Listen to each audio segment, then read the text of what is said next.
नान्यास्पृहा रघुपते हृदय स्मदीये सत्यम वदामि च भवान् खिलान्तरयात्मा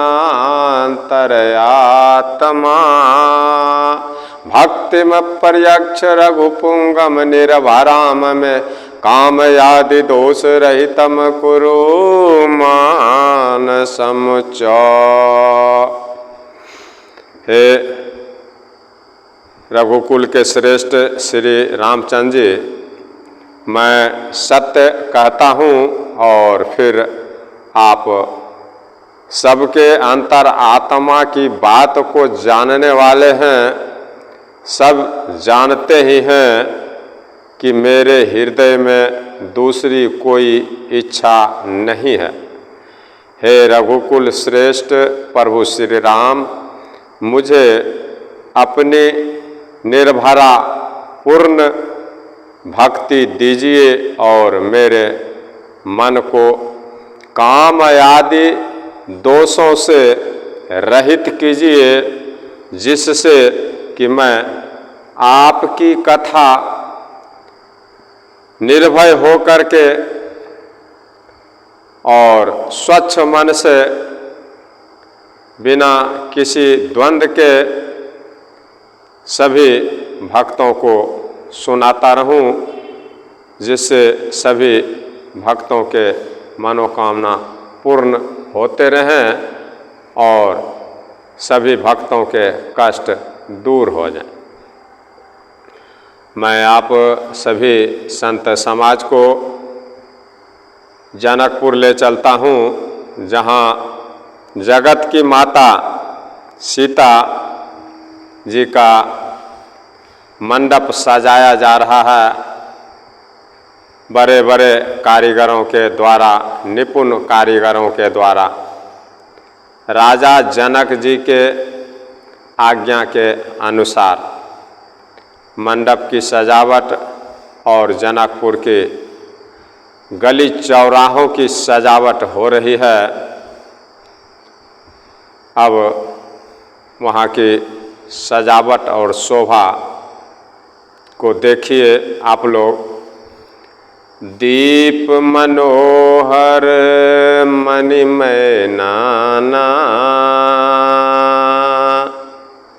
जाई न बरन विचित्र बिताना। अब सजावट हो रहा है, जिसमें मणियों के अनेकों सुंदर दीपक जल रहे हैं। उस विचित्र मंडप का वर्णन तो नहीं किया जा सकता। जेहि मंडप दुल्हिन बैदेहि, सो बरनयसि मति कवि केहि। तुलसीदास जी कह रहे हैं कि जिस मंडप का सुंदरता का वर्णन नहीं किया जा सकता है, उसी मंडप के बारे में कि जिस मंडप में जानकी जी दुल्हन हो, माता सीता दुल्हन हो और दूल्हा श्री रामचंद्र जी हों, तो किस कवि की ऐसी बुद्धि है जो उस मंडप का वर्णन कर सके।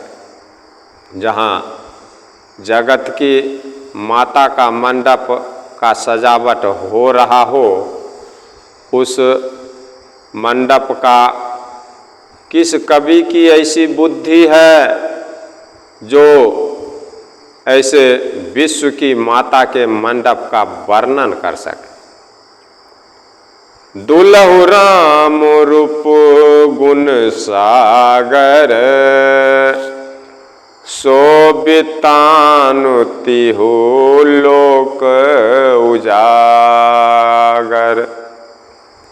जिस मंडप में रूप और गुणों के समुद्र प्रभु श्री रामचंद्र जी दुल्हा होंगे, वह मंडप तीनों लोकों में प्रसिद्ध होना ही चाहिए।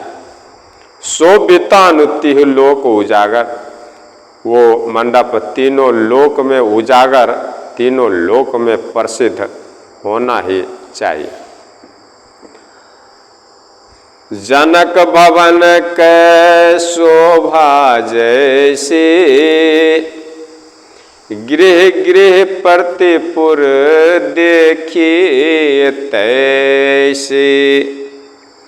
अब महाराज राजा जनक जी के महल के बारे में हम आप सभी संतों को सुना रहे हैं। जरा गौर कीजिए इन शब्दों पर कि जनक जी के महल की जैसी शोभा है, जनक भवन के शोभा जैसी, जिस प्रकार से महाराज जनक जी के भवन की शोभा है, गृह गृह प्रतिपुर देखिए तैसी, वैसी ही शोभा जनकपुर नगर के प्रत्येक घर की दिखाई देती है। वहाँ की शोभा इस प्रकार हो चुकी है कि ये किसी को पता नहीं चले कि जनक जी का घर कौन सा है। सभी जनक जी के महल के जैसा ही जनकपुर के सारे घर सजे हुए हैं।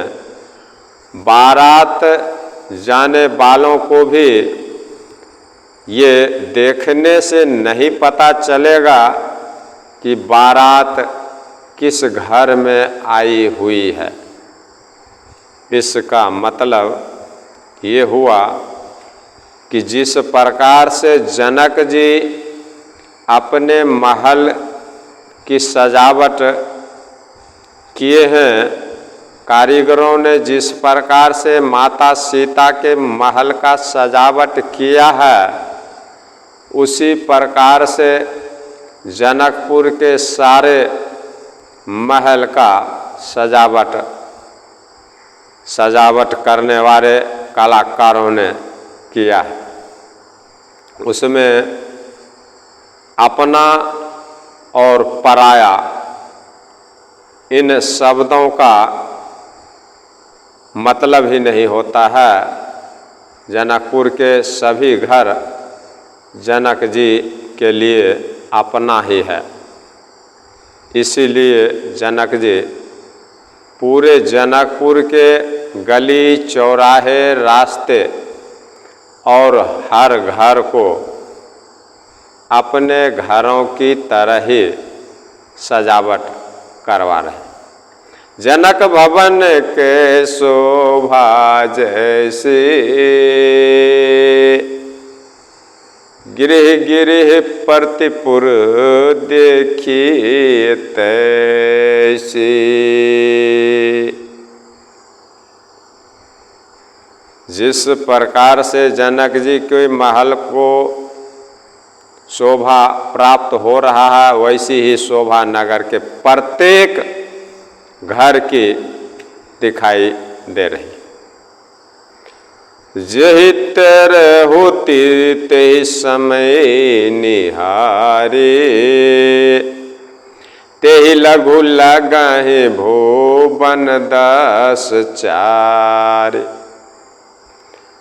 अब इस समय जो भी तिरहुत को देख रहा है, यानी जनकपुर को जो भी संत सज्जन गण देख रहे हैं, उन्हें 14 भुवन तुच्छ मालूम पड़ रहा है।